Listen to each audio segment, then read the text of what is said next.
Bonjour. Bonjour. Bonjour. Je vais utiliser celui-ci. Bonjour. Là, on a une rencontre avec Valérie Magritte et Jean-Yves Masson. Je ne parle pas assez fort. Plus fort. Rencontre avec Valérie Magritte et Jean-Yves Masson autour de la traduction art littéraire. Valérie et Jean-Yves ont pratiquement les mêmes carrures, les troisième ligne centre de rugby ou des défenseurs en foot. Ils n'ont pas que ça, ils ont aussi les mêmes parcours. Ils sont poètes, ils sont universitaires et ils sont traducteurs. Dans le passé, j'avais fait un entretien par courrier électronique avec Valérie. J'avais fait cette présentation. Ces lunettes noires à grosse monture, ils donnent de faux airs de Woody Allen. Woody Allen plus physique, charpenté, mais tout aussi caustique et fulgurant. Adapté à la pratique sportive, ces lunettes ont permis à Valérie Magritte, professeur de littérature française à l'université de Cassino, qui est né à Rome en 1957, qui est traducteur de Mallarmé, de Valéry, de Debussy, de Barthez, de Comtesse, qui est poète, essayiste, journaliste, directeur de collection. Tous ces lunettes qui ont permis de jouer au football. La myopie rend-elle voyant, rend-elle visionnaire? Tous les myopes ne le sont pas. Mais la question de la perception entre la réflexion et l'écriture de Valérie, qui consacrera sa thèse de philosophie à la notion du se voir à travers le monsieur test de Paul Valéry. La limite de la perception, l'expression latine ora serrata retinae l'évoque, désignant le bord dentelé de notre rétine. Ce sera aussi le titre de son premier recueil de poèmes paru chez Shane en 2010 et traduit par Jean-Yves Masson.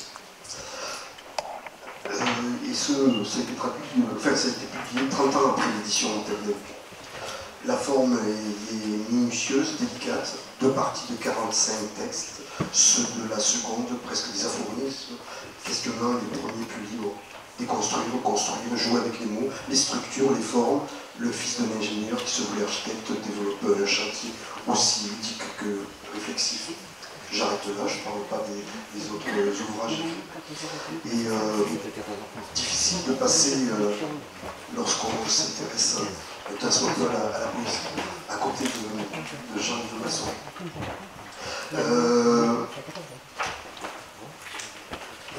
Il est né en Lorraine, il est ancien élève de l'école normale supérieure, il est à la fois traducteur de l'italien, de l'anglais, de l'allemand. Il dirige depuis près de 20 ans la collection de littérature germanique Der Doppelgänger aux éditions Verdier, et plus récemment la collection Le siècle des poètes aux éditions Galard. Il est aussi critique littéraire en revue. On peut l'entendre occasionnellement sur France Culture. Il collabore régulièrement depuis plusieurs années au magazine littéraire.com, où il rédige chaque mois la page consacrée à la poésie. Il est aujourd'hui professeur de littérature comparée à la Sorbonne.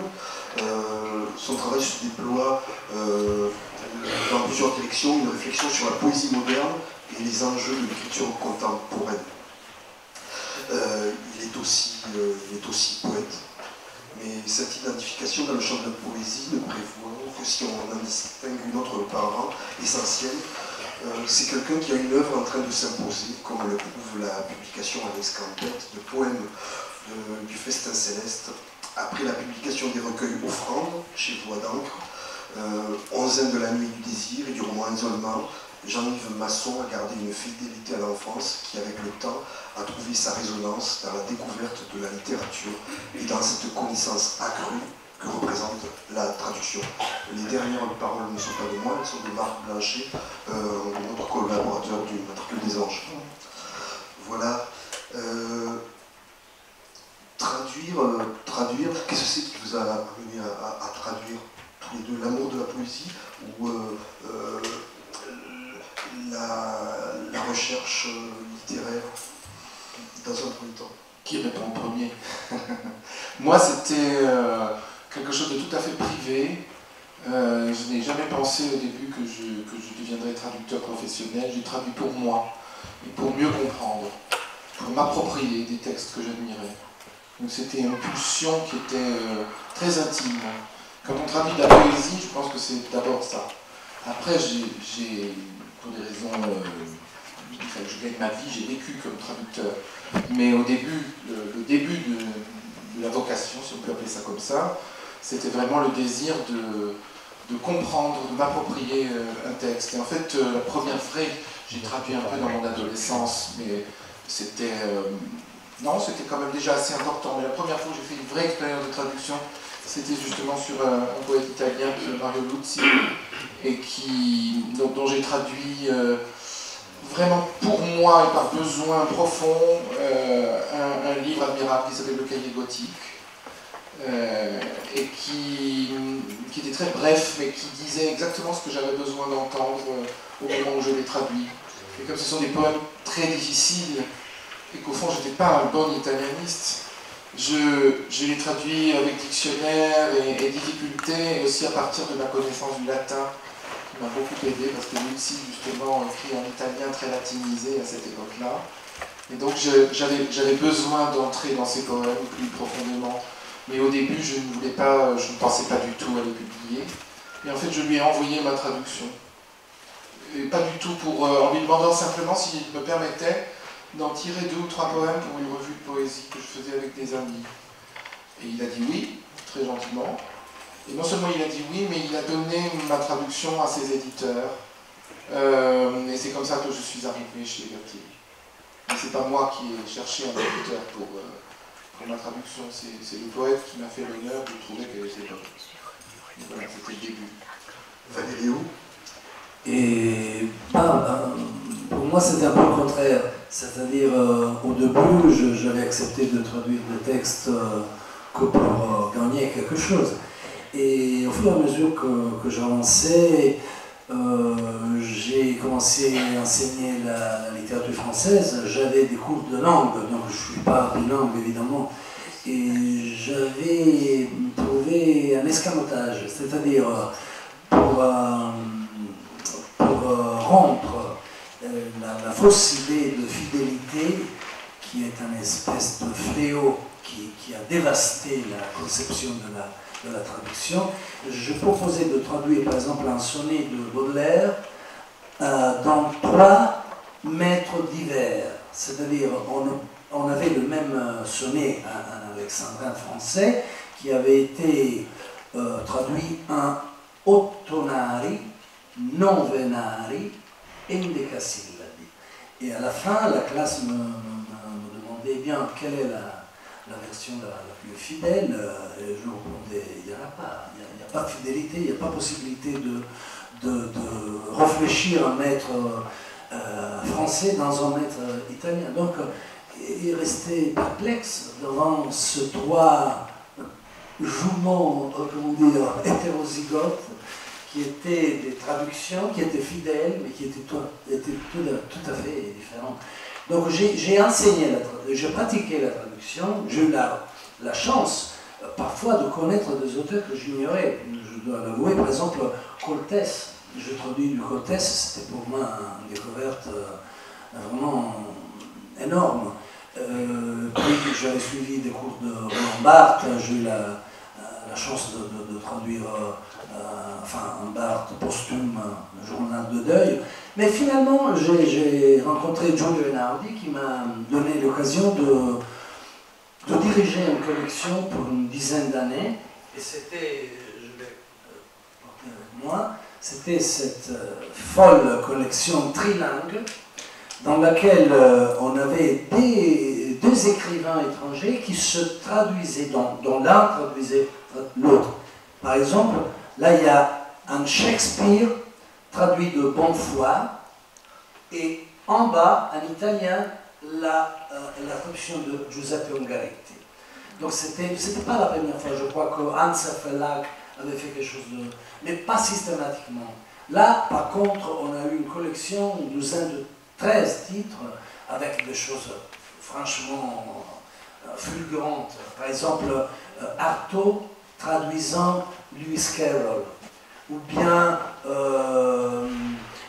Pessoa traduisant Poe, Joyce traduit par l'équipe de Poe de Beckett, mais qui s'auto-traduisait en italien.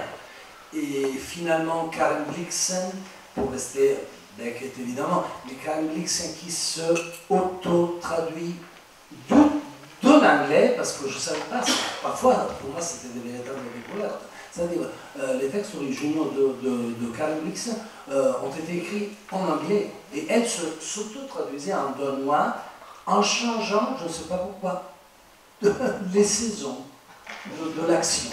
Et ça, alors, je dois dire que chaque fois, il y avait des études, 3 études, un dossier de la correspondance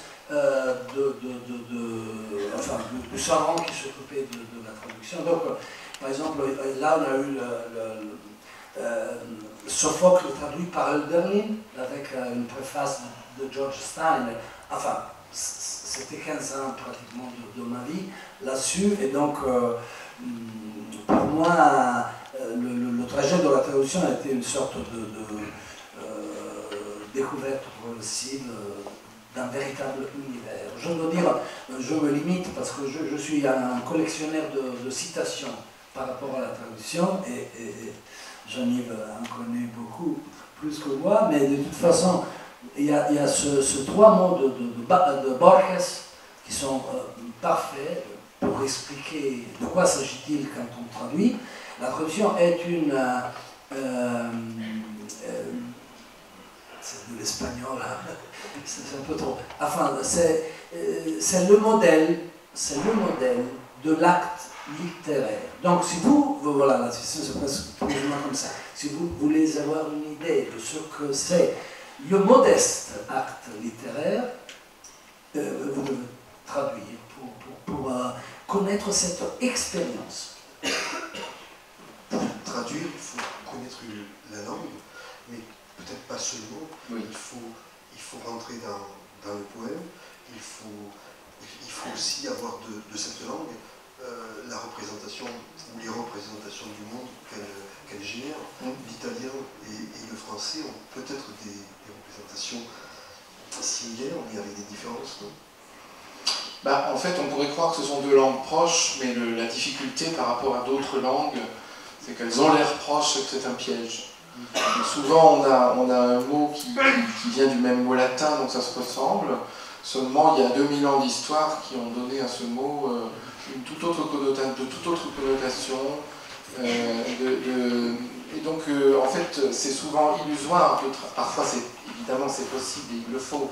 Mais c'est souvent illusoire de croire qu'il suffirait de prendre le même mot en français qui ressemble que le mot qui est en italien. Donc ça, on l'apprend peu à peu. Et puis en fait, c'est très curieux de voir comme 2 langues qui ont l'air aussi proches sont par moments aussi éloignées. Et un jour, j'avais pris part à une table ronde organisée par le Quai d'Orsay avec des traducteurs de langues orientales. Et j'étais là comme témoin, parce que je suis aussi le théoricien de la traduction, donc je sais que je ne traduis absolument pas les langues orientales. Et j'avais beaucoup choqué ces collègues traducteurs de langues très lointaines, le coréen, le japonais, le chinois, en leur disant que je les avais écoutés toute la journée parler de leurs difficultés, mais qu'au fond, moi j'avais les mêmes sur des langues très proches en apparence, comme l'allemand et l'italien. Parce qu'en réalité, ça m'a fait prendre moi conscience d'une chose, parce qu'eux, ils ont l'impression que comme ils traduisent des langues très éloignées, ils ont beaucoup plus de chemin à parcourir. Mais entre 2 langues, c'est pas une question de kilomètres. En fait, entre 2 langues, il y a un abîme. Et cet abîme, il faut le franchir. Alors, peut-être que l'abîme est plus ou moins grand. Parce que, évidemment, quand on traduit un poète chinois de l'âge classique, il y a beaucoup de choses qu'il faut expliquer, mais de toute façon, ça ne sera pas dans la traduction qu'on les expliquera. On va forcément ajouter des notes, une présentation, pour pouvoir essayer de partager la vision du monde d'un poète chinois de l'âge classique. Il faut évidemment parcourir, avoir des informations. Mais au fond, les réalités culturelles de certains auteurs que j'ai traduits de l'Italie du Sud sont très peu imaginables pour un Parisien d'aujourd'hui. Donc, le fait que ce soit plus ou moins loin n'est pas si important que ça. On peut dire que quand on traduit à l'intérieur de la civilisation européenne, on a affaire à des auteurs, par exemple, qui vont partager globalement la culture chrétienne, voilà, qui a formé l'Europe. Mais même à l'intérieur de ça, déjà entre un luthérien et un calviniste, il y a une distance énorme dans la perception de certains mots. Donc en fait, chaque auteur véhicule sa propre vision du monde, et donc ce qu'on traduit, je crois, ce n'est pas la langue. La langue ne se traduit pas. Ce qu'on traduit, ce sont des textes, ce sont des actes de parole, ce sont des poèmes, ce sont des romans. Et on traduit d'abord un auteur, et ensuite, on ne peut pas traduire la langue en tant que telle. Donc en fait, on peut rentrer en elle, prendre... on n'arrête pas d'apprendre une langue. Mais moi, ce que la traduction m'a appris, c'est surtout ma propre langue. Je crois que ce qu'on découvre dans la traduction, c'est justement sa propre langue, ce qu'elle peut, ce qu'elle ne peut pas, et aussi ce dont on essaye de la rendre capable sous la pression de la langue étrangère. Ça conduit à tester les limites de la langue, à voir si on peut inventer un mot ou pas. Et on s'aperçoit, parce que j'ai aussi travaillé sur l'histoire de la traduction, qu'en fait un très grand nombre de néologismes en français, de mots, n'ont pas été forgés par des écrivains, ils l'ont été évidemment, mais ils l'ont été souvent par des traducteurs. Et c'est souvent sous la pression de ce qu'il y a à dire dans notre langue qu'on est conduit à inventer un mot. Il y a plein d'exemples de mots réussis qui ont été inventés par des traducteurs. Je cite souvent, parce que j'ai beaucoup d'admiration pour ce mot et pour la traductrice qui l'a inventé, le mot intranquillité, qui a été inventé à l'occasion de la traduction de Pessoa, sous la pression, parce que sinon ça aurait été mélancolie, inquiétude, etc. Et la traductrice n'a pas voulu de ces mots, parce qu'en portugais, le mot, je suis bien incapable de le prononcer, oui, mais sosiego, je ne sais pas si c'est... Enfin, je ne sais pas si ça... bon, moi, je n'oserais pas le prononcer, mais elle a été conduite à inventer un mot pour justement rendre quelque chose qui n'est pas déjà un sentiment qui n'était pas déjà dans la poésie française. Et le moins qu'on puisse dire, c'est que ça a réussi, puisque c'est un mot dont maintenant les poètes français se servent. Vous évoquiez votre intérêt pour l'histoire des traductions. Chez Verdier a été publié au début de cette année le 3e volume de Histoire des traductions en langue française, et ça traite du 15e et 16e siècle. On y reviendra tout à l'heure, parce que c'est très intéressant de considérer comment le français s'est bâti aussi à travers la traduction. Valerio, le français, c'est pour vous une représentation du monde très différente de celui de l'italien, où il y a des pièges, où il y a des choses trappes, il y a des choses intraduisibles. Je me souviens d'un maître de la littérature française italien qui s'appelait Ivo Margoni, qui n'est pas assez connu tant qu'il mériterait. Et bien, il me disait, il avait traduit Léris, il avait traduit Lafort, il avait traduit Rimbaud. Et un certain jour, il me disait, non, j'ai cessé de traduire parce que pour moi, c'est pas possible de traduire Rossignol. Je me souviens de ces termes-là. Je pensais au ski, naturellement. Mais par contre, non, j'ai beaucoup aimé ce que Janine disait, parce que je viens de lire, enfin, c'était l'année dernière, un livre qui m'a beaucoup bouleversé, un livre d'un sinologue suisse, François Habiliter, je crois que ça s'appelle 3 essais sur la traduction, et Jean-François. Et j'y ai trouvé une page très intéressante dans laquelle il soutient que, tandis que les traducteurs de langues assez proches entre elles, généralement croient avoir à franchir trois étapes.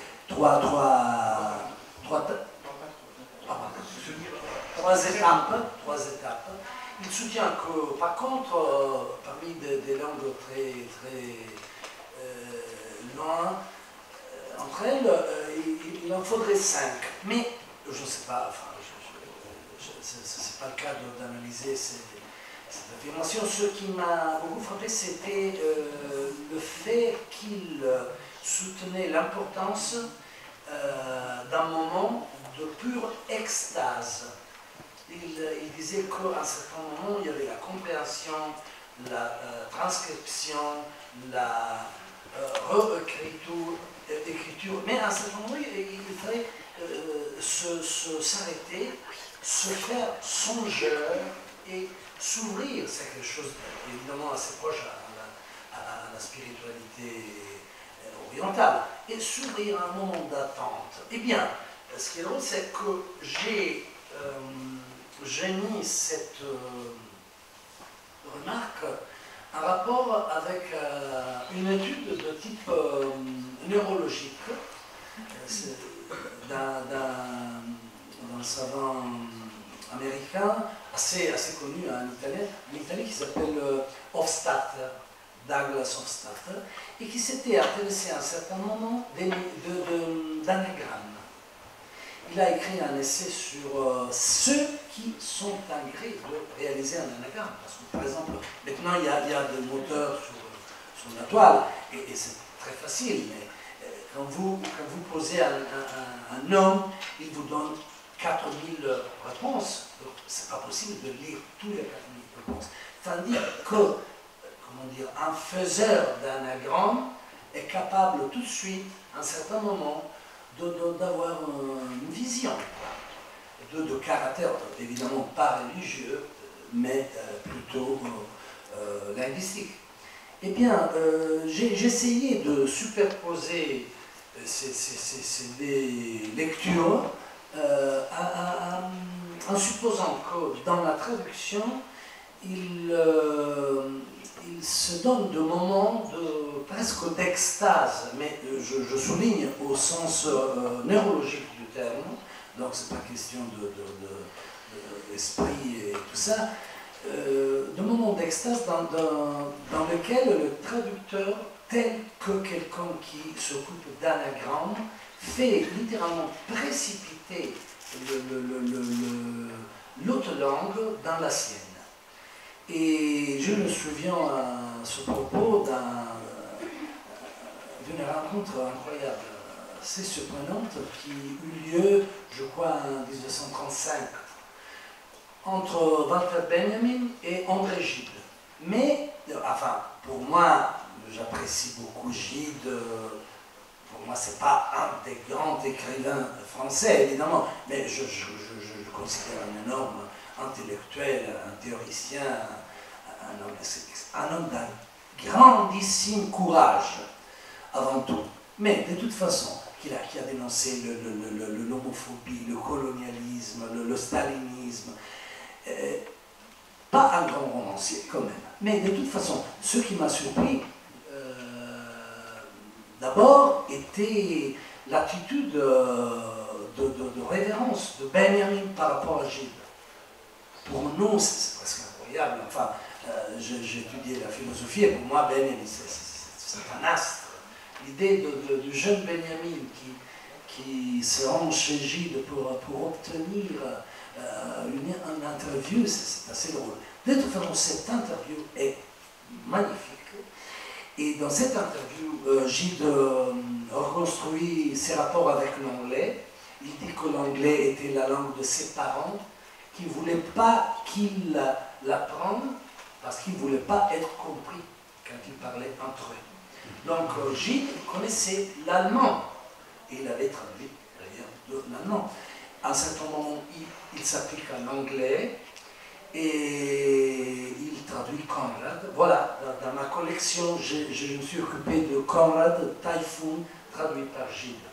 Donc voilà pourquoi je sais toutes ces choses, j'y ai travaillé longtemps. Et finalement, après une longue période dédiée à l'anglais, Gide revient à l'allemand. Et à ce moment, il dit, je croyais avoir perdu l'allemand. Par contre, j'ai découvert que ma connaissance s'était accrue. Et voilà, j'ai oublié, mais il fait quelques considérations et il conclut en disant, en racontant une anecdote par rapport au capitaine Bougainville. Dans le journal de Bougainville, dit Gide. On lit qu'à un certain moment, il découvre, le capitaine et son équipage découvrent une île, et au moment de partir, décide de la nommer, je ne sais pas comment. Et le commentaire de Gide est, c'est toujours au moment de quitter quelque chose qu'on peut finalement la nommer. Et voilà, ça se lie à ce que Jean-Yves disait, traduire est surtout un exercice qui nous permet de connaître notre langue. Parce que, et Gide a ajouté, si j'étais un législateur, je voudrais une loi qui obligeait tous les écrivains à traduire. Parce qu'on ne peut pas connaître sa langue si on ne la quitte pas. Et moi, j'ai oublié, c'est dommage le nom de cette île, mais enfin, c'était vraiment une sorte d'adieu qui, en même temps, donnait quelque chose de nouveau. Donc, la redécouverte de sa propre langue.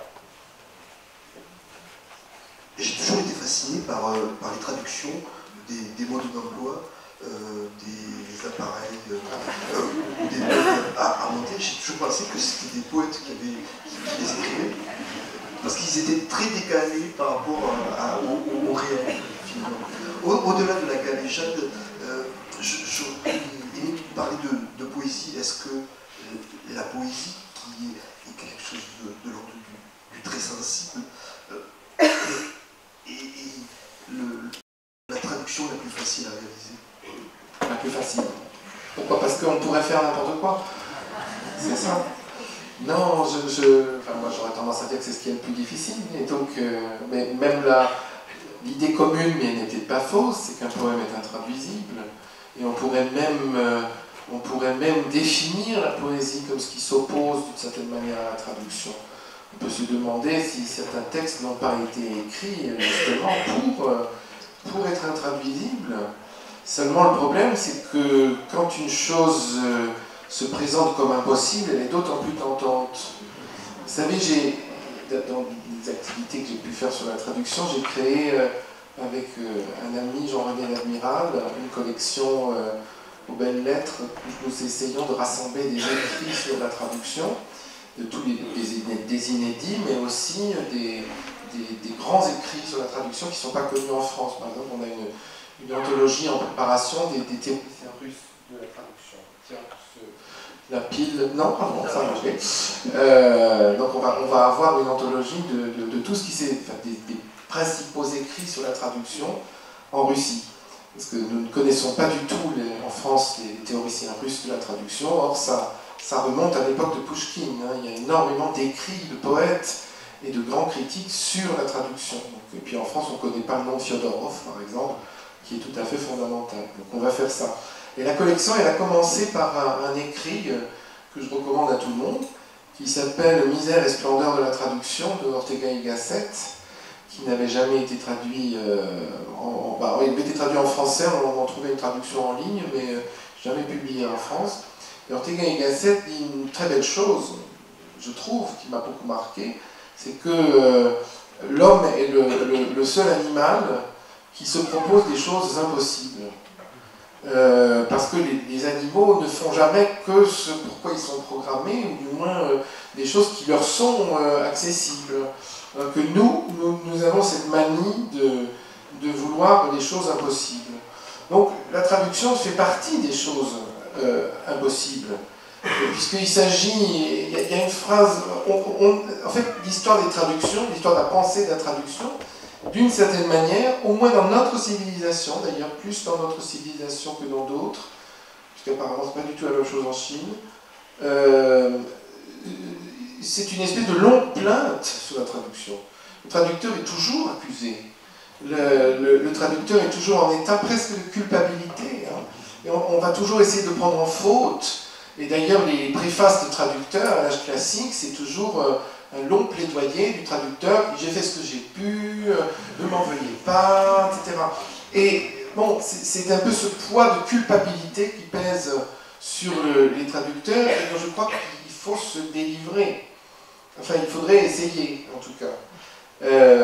Parce que, en même temps, de ces plaintes qui sont un petit peu rhétoriques pour capter la bienveillance du public, après, le traducteur prend parfois des audaces incroyables. Et il a bien raison. Donc, je trouve que la traduction de la poésie n'est que la pointe extrême de la traduction en général. Alors, est-ce qu'on peut traduire un poème? Ça dépend comment on l'entend. Est-ce qu'il y a des poèmes intraduisibles? Ben, un poème intraduisible, c'est un poème que personne n'a encore réussi à traduire. Ça existe. Tant qu'une chose n'a pas été traduite, elle est restée non traduite, mais il n'y a pas d'intraduisible. La poésie, c'est évidemment quelque chose où tout se passe, une grosse partie des choses se passe dans la matérialité des mots. Cette matérialité des mots, dans la traduction, elle est perdue. Elle est irrémédiablement perdue. Sinon, ce n'est pas une traduction. Donc, ou bien on considère que tout ce qui est important dans le poème se passe dans les sonorités, dans les rythmes, et à ce moment-là, effectivement, ça ne vaut pas vraiment la peine de le traduire. Ou bien on considère que ces sonorités, ces rythmes sont dynamisés, c'est mon point de vue, par une intention du poète qui a écrit un poème dans un certain état d'urgence pour dire quelque chose. Ça, c'est une chose que qu'aujourd'hui, tous les poètes n'admettent pas. Hein.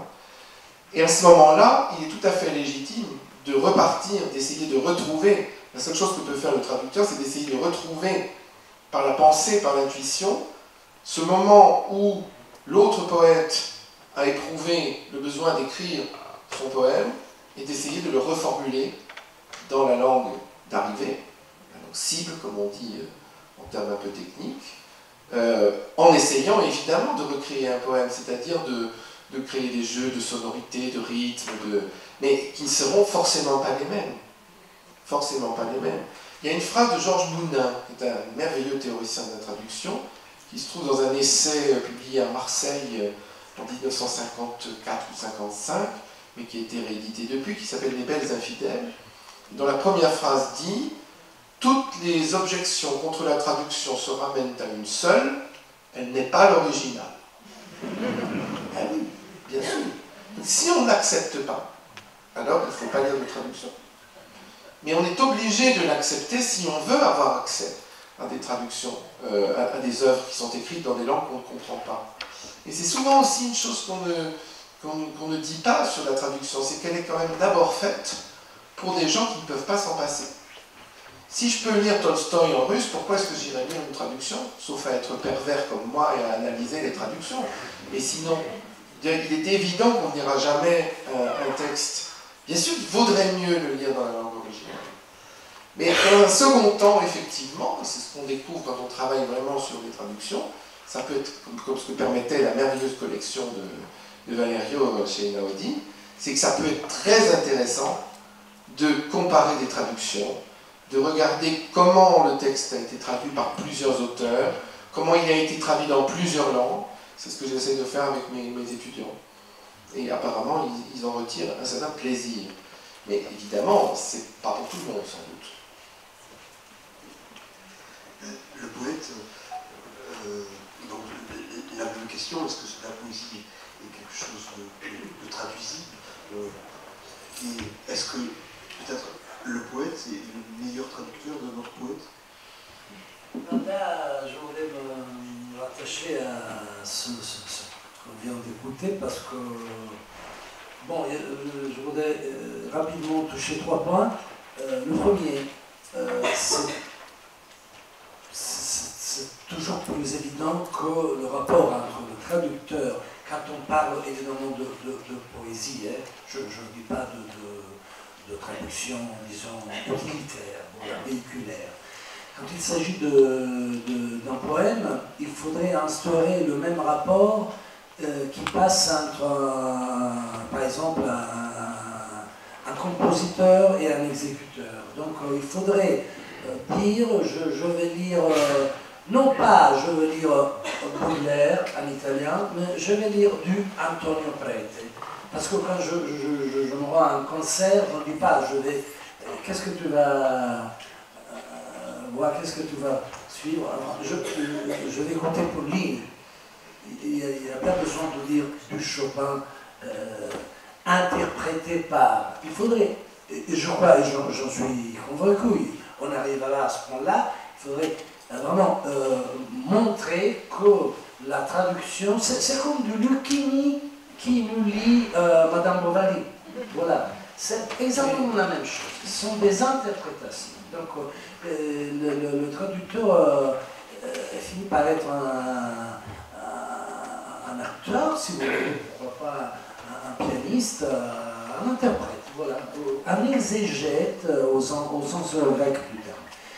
Deuxième chose, on a mangé ensemble, mais on n'avait pas parlé, mais il y a enfin, évidemment des sympathies qui se croisent entre nous, parce que je venais d'abord de penser à Ortega y Gasset et à sa définition de l'œuvre, parce qu'on parlait de musique. Eh bien, j'ai essayé de jouer longtemps. Pour moi, c'était une faillite initiatique. C'était nécessaire de découvrir que j'avais complètement raté mon parcours, mais je me suis occupé longtemps de musique. Alors, il faut dire que, par rapport aux instruments musicaux, la traduction est comme un piano plutôt que comme un violon. C'est-à-dire, le temps qui passe la ruine, la détériore. Je crois que la seule exception du monde dans la collection de la Pléiade, c'est le Baudelaire, traducteur de Pau, parce que tout le reste n'est que la constatation d'une forme nécessaire d'érosion par le temps, parce que chaque traduction doit être exactement contemporaine à son âge. Donc il faudrait, comme quelques musicologues l'avaient dit, il faudrait jouer l'équateur de Beethoven tous les printemps, et il faudrait traduire Pétrarque tous les 10 ans. Voilà. Et donc, voilà, j'en viens à Ortega y Gasset qui disait la traduction, c'est pas une œuvre, je dis en espagnol parce que je ne connais pas l'espagnol, mais je l'aime beaucoup. Sino un camino hacia la obra. La traduction, c'est pas une œuvre, plutôt un chemin vers l'œuvre.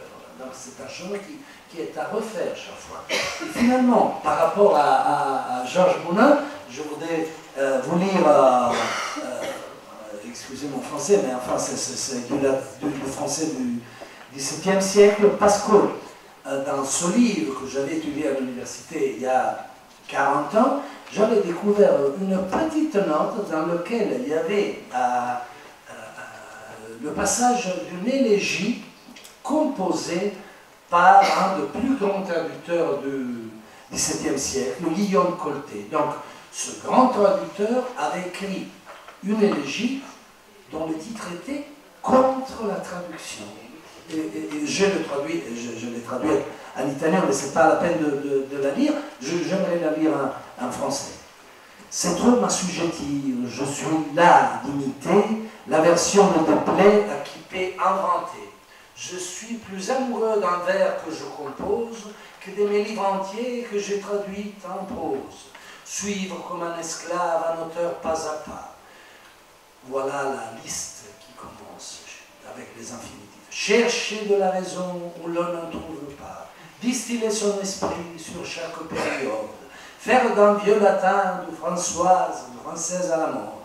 Éplucher chaque mot comme un grammairien. Voir ce qui le rend mal, ce qui le rend bien. Faire d'un sens confus une raison subtile. Joindre au discours qui sert un langage inutile. Parler assurément de ce qu'on sait le moins. Rendre de ses erreurs tous les doctes témoins. Et vouloir, bien souvent, par un caprice extrême, entendre qui jamais ne s'entendit soi-même. Certes, c'est un travail dont je suis si lassé que j'en ai le corps faible et l'esprit émoussé. Eh bien, je suis tout à fait d'accord avec Colté et avec son élégie. Je crois que tous les traducteurs sont de cette idée. Comment vous avez choisi de traduire Valérie Magritte? Vous le connaissiez avant, ou alors c'est le titre latin qui vous a plu? Ah ben non, je le connaissais avant de le connaître, si j'ose dire, parce que je l'ai beaucoup lu. Quand on découvrait la poésie italienne dans les années 80 comme moi, il faisait partie des 3 ou 4 poètes qui étaient les plus importants. Hein. Il a confirmé depuis cette réputation qui lui est venue très très tôt. Hein. On peut dire qu'il y a une reconnaissance dès le premier livre. Et en fait, non, j'aurais toujours voulu le traduire. Je l'ai traduit tard, vous avez dit que c'était 30 ans après la parution. D'abord parce qu'en 1980, je ne savais pas encore l'italien. J'étais en train d'apprendre, mais surtout parce que en fait Valerio a été aussi traduit par Bernard Simeone, et je sais qu'il a traduit notamment Nature et Nature, hein, sous le titre, il a trouvé un jeu de mots en français pour rendre, c'est un bon exemple de jeu de mots, puisqu'il a traduit Nature et Signature, très bien. Et en fait, évidemment, si Bernard n'était pas mort, c'est lui qui aurait traduit Horace Errata Latinae, c'est sûr. J'y suis venu et j'ai commencé à y penser parce que Bernard Simeone, malheureusement, nous a quittés, et que donc il était dommage qu'il n'y ait qu'un recueil de poèmes de Valerio traduit en français. Et donc moi j'ai pris le premier parce que c'est la première chose que j'avais lue de lui, et que j'y ai aussi, nous avons un autre point commun, outre la musique, c'est que nous sommes très valériens tous les deux, nous aimons beaucoup Paul Valéry. Et je reconnaissais, en le lisant très tôt, j'ai reconnu une poésie qui est très profondément liée à la démarche de Paul Valéry. Non pas du tout dans la forme, mais dans le propos qui est celui justement du savoir-savoir, de s'examiner en train de penser. Il y avait beaucoup de choses qui me touchaient beaucoup sur la perception. Je suis myope aussi, mais je pas de lunettes. Non, mais c'est une vision du monde, c'est une expérience, cette question de la perception, et c'est tout ça qui me touchait dans ce livre. Donc j'ai fini par oser le traduire. La préface est importante. Vous écrivez page 11. On a donc affaire dans ce livre à une sorte de phénoménologie du regard doublé d'une vigilance extrême quant aux moyens verbaux employés pour en rendre compte. L'écriture étant ici, on l'aura compris, sur le modèle valérien, aussi consciente d'elle-même que possible. Voilà, c'est cette idée d'essayer de savoir ce qu'on fait. Et en fait, vous savez, c'est à ça aussi que la traduction sert. C'est que dans la traduction, il n'y a pas d'inspiration. On peut faire une traduction inspirée peut-être, si talentueuse, mais c'est vraiment par métaphore qu'on le dit, parce que dans la traduction, il n'y a que du travail. Et ce qui est formidable, c'est de suivre un auteur dans ses phrases. Vous savez, le traducteur est le seul lecteur d'un livre qui en aura lu le moindre mot. Parce que tout le monde saute des choses. Hein. La traduction, c'est d'abord une forme de la lecture. Et une forme très attentive de la lecture. Alors oui, il est vrai, c'est ce qu'on voit dans le poème de Coltet, il peut arriver, alors pas pour Valerio, mais il peut arriver qu'un poème qui vous a séduit et qu'on se met à traduire s'avère ne pas tenir du tout. Que ça tombe, ça se décompose. Parce que on se rend compte que ça ne tient pas dans la traduction. La traduction, c'est aussi une épreuve du feu pour une œuvre. Et vous savez, Goethe disait et pourtant il savait ce dont il parlait en tant que poète et traducteur, hein, parce que Goethe a beaucoup traduit, notamment Diderot. Goethe disait, l'important dans un poème, c'est ce qui survivra à la traduction. Ça fait réfléchir, hein, que ce soit un aussi grand poète qui le dise, par rapport à cette espèce de lieu commun qui veut que le poème soit intraduisible. Quel est votre indice de satisfaction par rapport à la traduction? Le pauvre. Attendez, j'avais une idée et elle était là. Ah, voilà. J'aime bien ce que Jean-Yves a dit à propos du manque d'inspiration. Et c'est, voilà, je dois dire que parallèlement à mes études, à mes traductions, je me suis occupé de Conon et surtout de Pérec. Et donc j'aime bien l'Oulipo. On a même en Italie une sorte de frère, un jumeau qui s'appelle Oplepo, Calvino. J'avais connu assez bien Calvino et j'avais rencontré des amis qui étaient dans l'ouvroir de littérature potentielle. C'était une association presque légendaire qui s'occupait justement de cette croisement entre littérature et énigmistique, comment ça se dit, énigmistique Les mots croisés. Les mots croisés, oui, enfin, la discipline des mots croisés. La discipline des mots croisés. Voilà, donc c'était... Oui, parce que Pérec était un énigmiste professionnel. Ah, formidable. Et finalement, donc, le conseil, le pivot de la réflexion oulipiste est la contrainte, pour mieux dire, l'autocontrainte. Et donc, finalement, c'est l'exemple de Pérec qui a écrit un livre de 370 pages sans jamais employer la voyelle E, mais ce qui est le plus important, sans que les critiques s'en aperçoivent. Parce que j'ai lu... Effectivement, je n'ai pas lu, mais on dit, il y avait des rencontres... Des comptes rendus, des articles, voilà, des articles critiques, comptes rendus dans lesquels on parlait de livres, de style, de la trame. On n'avait pas compris le manque et c'est ça la véritable victoire de l'hypogrammiste. Cette contrainte s'appelle l'hypogramme.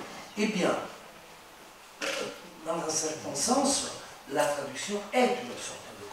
Mais c'est une écriture sous contrainte. C'est une écriture, on pourrait la définir comme ça, une écriture sous contrainte.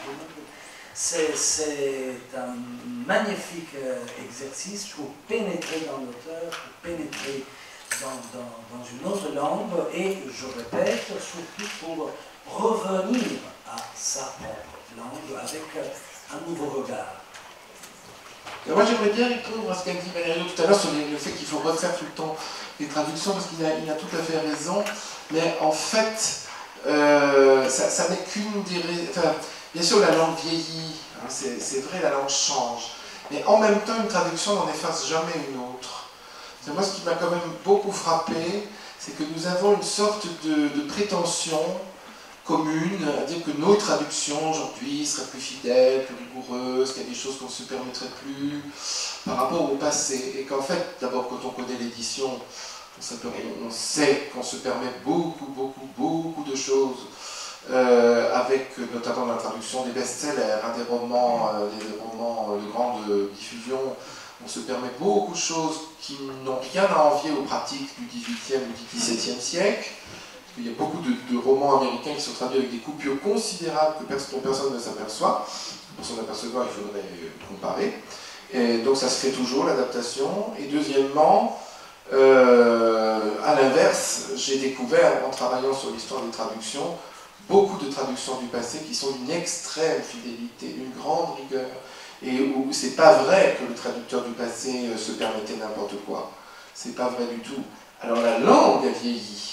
Mais pourquoi trouverions-nous Racine, Molière ou Montaigne encore lisibles, et pourquoi est-ce que les traductions de la même époque, qui sont dans la même langue, ne le seraient pas? Elles le sont, évidemment. Elles ne sont pas plus difficiles à lire. Il faut juste, évidemment, franchir la distance du temps et se réhabituer au vocabulaire. Et je trouve qu'elles méritent d'être lues. C'est-à-dire, je suis tout à fait d'accord qu'il faut retraduire parce que Don Quichotte, traduit au XVIIe siècle, c'est la vision que des gens du XVIIe siècle pouvaient avoir de Don Quichotte. Et donc si on compare avec Aline Schulman ou avec Jean Caravaggio, ben, on a des traducteurs d'aujourd'hui. Et dans 3 siècles, on lira Don Quichotte encore autrement. Donc toute traduction est datée, mais toute œuvre l'est aussi. Donc la traduction, elle est vieillie et elle ne vieillit pas. Moi, je défends l'idée que les traductions du passé font partie du patrimoine de l'Union. Ça, c'est une chose et c'est une chose dont on n'a absolument pas conscience. Si on ouvre, si on a fait cette histoire des traductions, c'est parce que je crois que toutes les histoires de toutes les littératures d'Europe sont fausses. Je vais loin, hein. Parce que je pense que quand vous ouvrez l'histoire des traductions, l'histoire de la littérature d'un pays, vous n'y trouvez que les œuvres. Le 19e siècle, on va vous parler, bien sûr, Lamartine, Hugo, Vigny, voilà, jusqu'à Mallarmé, Rimbaud. Mais Victor Hugo, Lamartine, qui a fait le cours de littérature, dans le cours de littérature, Lamartine parle d'énormément d'œuvres traduites. Il est le premier à dire que les grands poèmes de l'Inde sont fondamentaux. Il ne les a pas lus dans l'original. Hein. S'il en parle, c'est parce qu'il vient de lire une traduction et que l'orientalisme français compte des gens remarquables qui sont en train de commencer à traduire les grandes langues de l'Inde.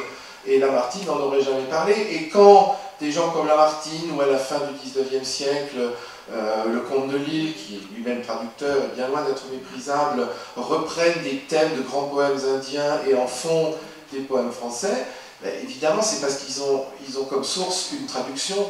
Donc en réalité, toute l'histoire de la littérature est fausse, puisque on ne tient compte, quand on reconstitue les événements littéraires d'une année, que des œuvres écrites en langue originale. Mais un lecteur qui rentrait dans une librairie en 1830, il ne voyait pas que les livres de Victor Hugo ou Lamartine, il voyait aussi des tas de traductions. Et donc, comme nous. Et donc, évidemment que ça influait. Donc en fait, pour comprendre l'histoire d'une littérature, il faut aussi comprendre comment cette littérature a intégré les traductions. Et donc, en fait, tout est à réécrire. Et je vais même aller plus loin. Je crois que tous les dictionnaires sont à refaire. Sauf pour la langue allemande, parce que les frères Grimm, qui ont fait le meilleur, qui sont les conteurs que vous connaissez, mais qui sont aussi, avant d'être des auteurs des contes, ce sont surtout des grammairiens et des lexicographes absolument remarquables, qui ont mis sur pied une entreprise qui était un dictionnaire de la langue allemande, qui a été fini un siècle après eux, mais ils ont créé une société pour ça. Donc le dictionnaire a été fini au milieu du XXe siècle, et ils en avaient tracé le plan. Ce qui est très émouvant, c'est qu'il y a dans le volume paru au début des années 70, il y a encore des articles qu'ils avaient écrits. Hein, ils ont fait des articles sur les lettres Z, donc on les a gardés et on les a mis. Alors c'est un dictionnaire qui est un petit peu comme nos grands dictionnaires, c'est-à-dire qu'on y fait des citations. Pour savoir ce qu'un mot veut dire, il faut regarder comment il a été employé. Seulement la différence, c'est que les frères Grimm, ils ne citent pas que des auteurs allemands, ils citent aussi des traducteurs. Et en allemand, c'est impossible de faire autrement, parce qu'à l'époque romantique, les traductions font partie complètement des œuvres. Nous devrions donc... L'histoire des mots est fausse, puisque quand vous regardez certains mots en français, quand vous ouvrez un dictionnaire, on ne va considérer le mot qu'à partir du moment où un écrivain français l'a employé. Mais en réalité, le mot a parfois été inventé par un traducteur, donc la première occurrence du mot, c'est dans une traduction, et c'est là qu'il est intéressant d'aller regarder comment il a été employé. Donc quand on sait... Par exemple, je donne toujours cet exemple, c'est le plus éclatant que je connaisse, donc je fais ma publicité. Le mot sélection est entré dans la langue française, il est par la traduction de Darwin, par Clémence Royer. Ben, quand on discute sur la sélection, quand on sait l'importance de ce mot dans les entreprises, dans l'éducation, savoir que c'est rentré dans la langue française à l'occasion de la traduction de Darwin, ça peut peut-être nous faire réfléchir un petit peu. Mais ça, vous ne le trouverez pas dans un dictionnaire, que c'est Clémence Royer. Et en plus, c'est très intéressant, parce que Clémence Royer, quand elle traduit Darwin, elle n'ose pas faire un anglicisme. Donc elle commence par essayer d'autres mots. Dans la première édition, il n'y a pas sélection. Puis elle voit que ça ne marche pas, que selection, ça ne va pas. Donc à partir de la troisième édition, elle supprime, elle met sélection, qui est un mot d'origine latine, donc il peut bien donner un mot français, mais à l'époque, c'est perçu comme un anglicisme. Le mot n'existait pas. Et donc, je parlais d'intranquillité, mais de plein d'autres mots qui ont été inventés par des traducteurs. Et donc, en fait, pour avoir, par exemple, fait pas mal de formations bibliothécaires, j'ai beaucoup écrit sur la traduction, alors on m'invite et je le fais toujours très, très, très volontiers, parce que j'aime beaucoup rencontrer les libraires, les bibliothécaires, ça avait été mon métier si j'avais pas fait ce que j'ai fait. Donc j'aime beaucoup discuter avec eux, mais souvent c'est une révélation quand on leur dit il paraît une nouvelle traduction de Joyce ou de Cervantes, il ne faut pas jeter la précédente, il faut la garder. Ça fait partie du patrimoine. Et donc, mais parce que les bibliothécaires, et c'est normal, hein, je pense qu'on appelle du désherbage. Les livres, donc il y a des livres imprimés, il y a des livres qui sont beaucoup tournés, etc. Mais dans ce cas-là, il faut aussi les racheter, s'ils sont trop abîmés. Il faut les garder parce que, d'abord, un lecteur a le droit d'hésiter. On a le droit de lire Don Quichotte dans la traduction de Viardot, qui est du 19e siècle, et qui est absolument excellente. Mais elle est très lourde, c'est vrai, mais elle a ses qualités, parce que lui, il traduit, au contraire, il est tellement fidèle, il traduit tous les adjectifs, toutes les propositions, il suit le texte. Alors qu'Aline Schulman, par exemple, quand il y a 3 adjectifs, elle l'explique très bien, elle n'en met qu'un.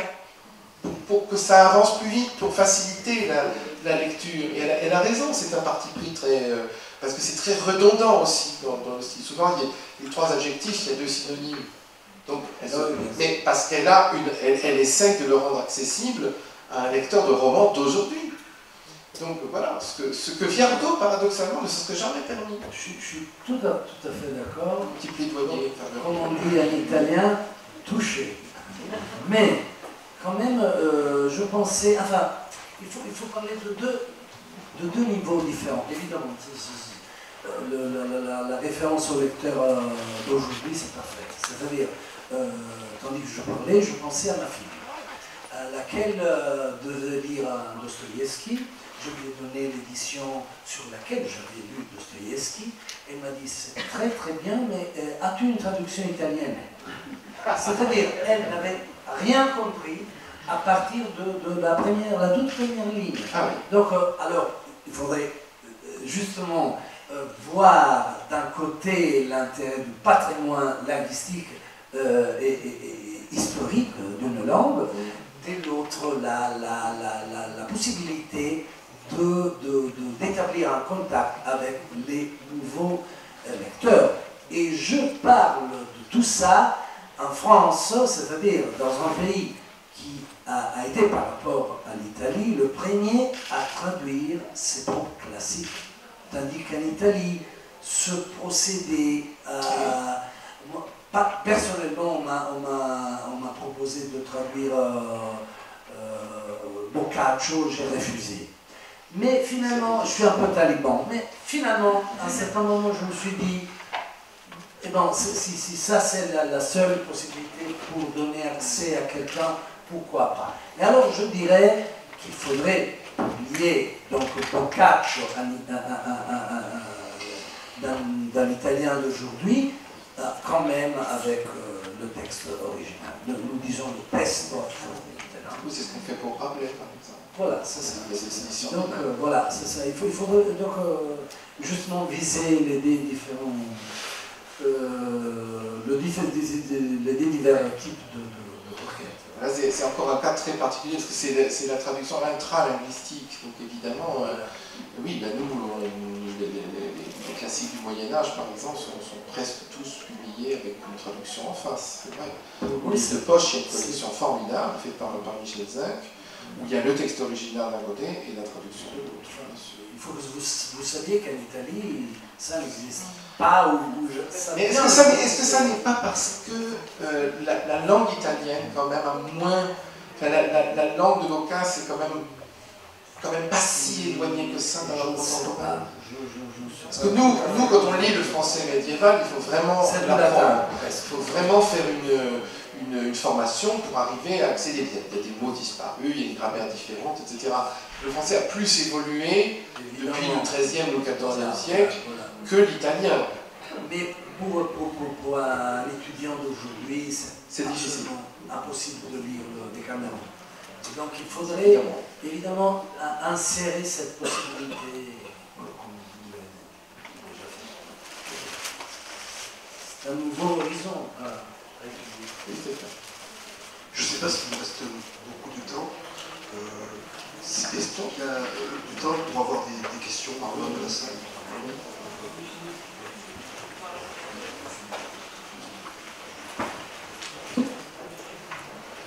J'aime contre j'espère que parler en français. Je suis traducteur vers l'anglais et vous avez parlé des traductions utilitaires. Qu'est-ce que ça veut dire? Parce que ça veut dire que... Non, je pensais, je m'explique. Je pensais par exemple au mode d'emploi d'un freezer. Un congélateur. C'est ce qu'on appelle la traduction, normalement nous l'appelons la traduction pragmatique. C'est-à-dire à visée utilitaire. On pourrait en parler longuement, c'est très intéressant. Hein. Non, mais je suis bien ici même au musée Fabre, il y avait une exposition, il y a 2 ans, du Diderot. Diderot a lutté contre le snobisme dans l'art.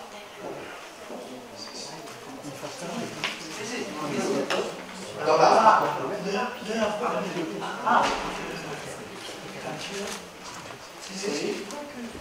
Par exemple, moi j'ai la plupart des traductions sont tous néerlandais et la plupart sont livres sur l'art et l'architecture. Et quelques-uns sont extrêmement bien écrits. Et moi, je pourrais faire une traduction extrêmement bien recommandée. Et même avant de travailler comme traducteur de livres, j'ai fait beaucoup de traductions des contrats. Technique, non. Le contrat d'ingénierie.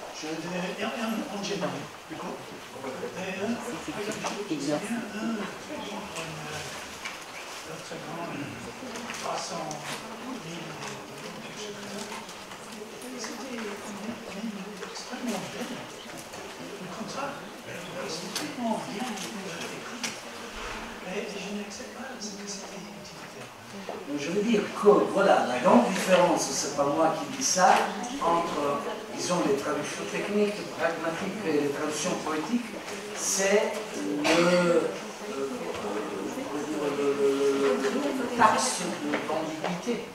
Voilà, c'est ça le problème. Je crois que lorsqu'on traduit un contrat, il n'y a pas tellement d'ambiguïté que lorsqu'on traduit René Char. Éviter Oui, mais un contrat a déjà beaucoup restreint la dimension de l'ambiguïté. Non. Vous pouvez m'accuser de tout sauf que de tout. Je suis l'anagramme,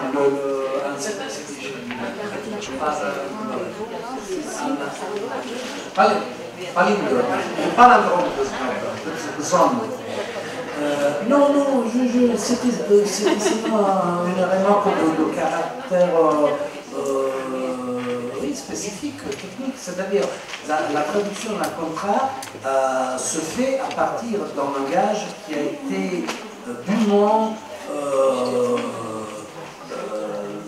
précisé et dont les termes n'ont pas une grande ampleur. Tandis que, quand je me trouve à traduire un poème, l'ampleur a été énormément dilatée. Voilà, le poème est le règne de l'ambiguïté. L'écriture juridique, ma femme est en juge, et elle me juge toujours. C'est le contraire. C'est là où l'on cherche de réduire au maximum l'oscillation, l'ambiguïté, le marge. Donc dans ce sens-là, il s'agit de traduction non utilitaire, enfin je disais en essayant de m'expliquer, pratique, technique. Donc plus facile dans une économie du langage. Quand je me trouve devant un vers d'Emily Dickinson, je dois passer une journée pour essayer de comprendre, de réduire le nombre de syllabes. Tandis que j'écris même un poème avec une longue citation tirée d'un procès. Donc j'aime beaucoup et Et nous avons un grand écrivain italien du XXe siècle, Garda, qui a beaucoup écrit à propos des langages techniques. Mais c'est vraiment, dans cette propos vue, l'antipode. D'un côté, on a le maximum d'ambiguïté, c'est le poème. D'autre côté, on a la réduction au minimum. Et quelqu'un disait, quand je suis dans un essai et j'ouvre une porte, je dois me trouver dans un couloir ou bien dans une pièce. Quand je suis dans un roman et j'ouvre une porte, je puis me trouver devant un abîme. Quand je suis dans un poème et j'ouvre une porte, je puis me trouver dans une rose. C'est-à-dire, dans le poème, tout peut se passer et on peut pas prévoyer ce qui va se révéler le mot suivant. Chaque pas est une découverte. C'est-à-dire que dans un mode d'emploi d'un vélo, on peut très bien prévoir ce qui va se passer. On disait le même des symphonies de Haydn, qu'on pouvait imaginer ce qui passait 30 mesures après. Ce qui n'est pas vrai. Mais c'est pas toujours Haydn, c'est pas vrai. Mais la traduction n'a pas la même nature selon la nature du texte qu'on traduit. Déjà, même à l'intérieur de la littérature, on ne traduit pas pour le théâtre comme on traduit un roman. Moi, j'ai pas mal traduit pour le théâtre, il est évident qu'on travaille avec des acteurs, que la traduction elle est faite pour être jouée, et que par conséquent, en fait, une traduction de théâtre n'est vraiment publiable, en réalité, qu'une fois qu'elle est passée par l'épreuve du travail avec le metteur en scène et les acteurs. On devrait la publier que la veille de la première, parce que même si elle est prête au début, on la modifie beaucoup au cours des répétitions, chose qu'on ne fait pas pour un roman. Donc déjà, la traduction du roman, on ne traduit pas un roman, on traduit des poèmes. On ne traduit pas de la philosophie, on traduit de la littérature. Donc pourquoi est-ce qu'on traduirait un mode d'emploi? Moi je l'ai fait, hein. J'ai fait des traductions de mode d'emploi pour gagner ma vie. Moi j'ai traduit des guides de voyage, j'ai traduit des livres de cuisine, j'ai traduit des menus de restaurants pour des grandes chaînes d'hôtels. J'ai vraiment tout fait, hein. Donc il faut gagner sa vie, on fait tout. Et je me souviens d'une époque où je traduisais de la poésie l'après-midi et des menus de restaurant le matin. C'est pas les mêmes réflexes qu'on a, mais parce que le but n'est pas le même. Le but de la traduction de menu de restaurant, c'est que le client sache ce qu'il va avoir dans son assiette.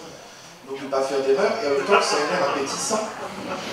Mais c'est vrai que ça m'a beaucoup amusé. Vous n'avez pas idée comment on peut s'amuser à traduire des menus de restaurants ou des critiques gastronomiques ou des guides de voyage. J'ai beaucoup aimé faire ça, moi. Je n'ai pas fait toute ma vie, mais j'ai beaucoup aimé ça.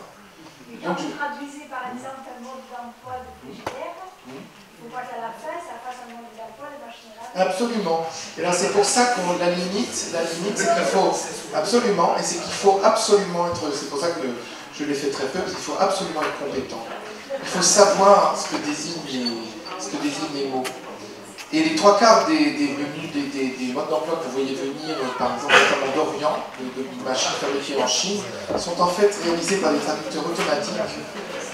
Et leur échec absolu montre que rien ne peut remplacer l'humain dans la traduction. Mais moi, je viens de publier dans ma collection un livre que je recommande absolument à tout le monde, qui est un livre fait par un traducteur québécois qui s'appelle André Sénécal, qui était traducteur dans l'industrie aéronautique au Canada et qui raconte une vie de traducteur technique. Et c'est absolument passionnant. Ça s'appelle Le bruissement des matins clairs. C'est très beau. Donc ça veut bien dire que je ne suis pas du tout opposé à la traduction technique ou pragmatique qui m'intéresse énormément.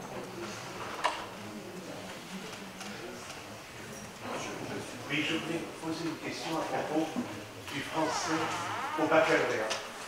J'ai fait partie, alors on va passer assez longtemps maintenant, des commissions de choix de sujet. Et donc on nous interdisait, pour le commentaire composé qu'on a fait à l'époque, le choix évidemment d'une traduction. Il fallait vraiment que l'épreuve fût en français avec une œuvre française. Donc, et quand on regarde encore les manuels aujourd'hui, on les voit centrés sur la littérature française et les traductions assez marginales. Très marginales. Voilà, je voulais poser cette question. Est-ce qu'un commentaire de traduction, oui, c'est exclu? Non, je ne pense pas. Parce qu'on le pratique dans la discipline que j'enseigne, qui est la littérature comparée. où on est bien obligé de commenter des textes à partir de traductions, tout simplement parce que sinon, vu les élèves que nous avons, nous n'étudierions que des œuvres en anglais, que des œuvres anglaises. Les 3/4 de nos étudiants ont fait de l'anglais. Quand on en a qui ont fait de l'allemand ou de l'italien, c'est miraculeux, donc il y a l'anglais et un peu l'espagnol. Or, on ne peut pas faire des programmes en littérature comparée où il n'y aurait que des œuvres, on ne mettrait jamais d'œuvres chinoises, hongroises, japonaises. Il faut bien recourir à des traductions. Donc, pour les étudier, on utilise des traductions. Donc, on fait aussi des commentaires de traduction. Simplement, ça s'apprend. C'est-à-dire qu'on ne peut pas commenter les mots, puisqu'on ne peut pas commenter le style. Et souvent, ce que je dis aux élèves, d'ailleurs, c'est, mais là, vous êtes en train de faire le commentaire du style, mais le style que vous commentez, c'est le style du traducteur. C'est penser que ce n'est pas le style de l'auteur. Donc, en fait, l'utilisation, les traductions, il faut apprendre à les utiliser. Et donc, ce qu'on fait, c'est, en revanche, ce qu'on voit sur une traduction, quand on étudie un extrait de roman ou une scène de théâtre, que les entrées, les sorties des personnages, la dramaturgie, l'organisation de la narration, ça, a priori, on fait confiance au traducteur. Ça doit bien être à peu près la même chose. On ne va pas s'engager dans un commentaire de mots. Ça, c'est pas possible. Ou du moins avec une extrême prudence. Donc, d'un côté, nous essayons d'utiliser des traductions. Personnellement, je n'aime pas tellement faire des cours sur des œuvres traduites de langues que je ne connais pas. Parce que j'aime bien, moi, pouvoir vérifier, même si les élèves ne le peuvent pas. Mais il m'est arrivé quand même d'oser, parfois, parler d'œuvres traduites de langues que je ne connais pas. Et je pense que je suis moins à l'aise, mais ça ne donne pas rien. Enfin, j'espère. Je pense qu'on voit quand même sur une pièce de théâtre, par exemple, la dramaturgie, les personnages, c'est quand même quelque chose qui survit à la traduction, que le traducteur, s'il a fait honnêtement son travail. Alors il y a aussi le fait d'essayer de choisir une traduction faite par un traducteur dans lequel on a confiance. Donc le choix de la traduction est très important et il faut essayer de prendre des renseignements sur les meilleures éditions possibles. Mais il se trouve qu'en ce moment j'ai à faire un cours sur une œuvre qui est traduite lamentablement, mais vraiment lamentablement, et c'est très très très pénible. C'est très pénible, c'est vrai. On n'aurait jamais dû retenir cette traduction. C'est épouvantable. Mais qu'est-ce que vous voulez? Voilà. Mais c'est vrai, l'utilisation des traductions dans l'enseignement pose un problème, mais parce qu'il faut que les enseignants apprennent à se servir de la traduction. Je crois qu'on ne lit pas une traduction comme on lit une œuvre originale. Je pense que quand on lit une traduction, on sait qu'on lit une traduction. Du moins quand on a une lecture consciente. Donc on sait qu'il y a un filtre entre vous et l'original. Oui, mais en même temps, on sentait, même si on ne connaît pas la langue d'origine, si la traduction est bonne ou mauvaise, si elle tient à la page, si elle ne tient pas à la page, même si elle est décalée peut-être dans l'esprit, elle forme une réalité cohérente, voilà. Si elle est bien traduite. Voilà. Ça se voit tout de suite. Tout de suite, peut-être pas, mais disons, au bout de quelques pages. Donc on aurait dû faire très très attention quand on a retenu cette traduction. Mais c'est vrai qu'on est dépendant, on est très dépendant des traducteurs. Hein. Et le problème de la communication avec les autres littératures, c'est que nous sommes obligés, c'est tout le problème de la traduction, c'est que nous concluons un pacte avec le traducteur. Nous concluons un pacte où nous lui faisons confiance. Donc s'il nous déçoit, nous lui retirons notre confiance. Et là, ça devient très désagréable. C'est-à-dire que probablement ça conduit à abandonner le livre. Il y a un moment, si une traduction nous paraît trop mal écrite, hein? C'est le divorce. C'est le divorce, pas beaucoup. D'un autre côté, sur certaines... La lecture d'une traduction est toujours soupçonnée. Il est toujours sous le régime du soupçon. C'est-à-dire que si vous lisez un livre français et que vous tombez sur une phrase qui est mal fichue, vous dites « Oh, qu'est-ce qu'il écrit mal ?» Bon. Si c'est une traduction, vous dites « Oh, qu'est-ce que c'est mal traduit ?» Et voilà. Mais alors, c'est peut-être vrai et peut-être pas quand même. Parce que parfois, ce qui peut vous choquer dans une traduction, en fait, a demandé beaucoup de travail au traducteur parce qu'il a essayé de rendre une bizarrerie. Est-ce que vous allez l'accepter ou pas? Ça dépend peut-être des lecteurs. Oui, on est d'accord, bien sûr. Ce que je veux dire, c'est qu'on va accuser le traducteur avant d'attribuer la faute à l'auteur. Forcément, non, pas vous? Non, justement, peut-être je vais essayer d'avoir un regard différent maintenant, mais je me dis que je ne disais pas, tiens, est-ce que c'est mal traduit? Je disais, oh là là, D'accord. C'est bon. D'accord. Même pour un étranger. Oui, d'accord. Oui, d'accord. Moi, j'ai, enfin bon, mais c'est très intéressant parce que. Vous avez le regard du traducteur. Probablement. Vous dites, tiens, ce que je lis, c'est une traduction. Oui. Moi, qui ai un regard de simple lecteur, pas forcément de grand lecteur, je me dis, je lis un livre. Mais je comprends. Et je me dis, alors c'est pour ça que je me dis, est-ce que maintenant j'arrive à me dire que peut-être il est mal traduit. D'abord là je prends un auteur étranger, je regarde et je me dis, est-ce qu'il est traduit par la même personne que le livre que j'ai lu avant? Mais ça c'est un très bon réflexe.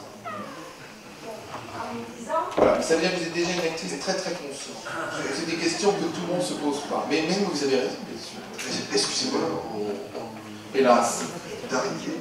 Je vous remercie pour vos témoignages, votre l'enthousiasme et le côté brillant de nos